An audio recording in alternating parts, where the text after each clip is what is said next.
Una vez la mercancía llega a nuestro almacén, completamente embalada y etiquetada, se va realizando el llenado de los cajones de madera, previo chequeo de los bultos que introducimos.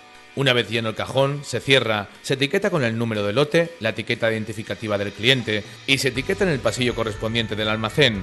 A continuación, registramos el número de lote informáticamente en nuestro sistema para definir la ubicación y el día de llegada a almacén. Cuando el cliente nos solicita que entreguemos la mudanza, se da de baja en el sistema y procedemos a la carga directa del cajón en el camión para su posterior entrega.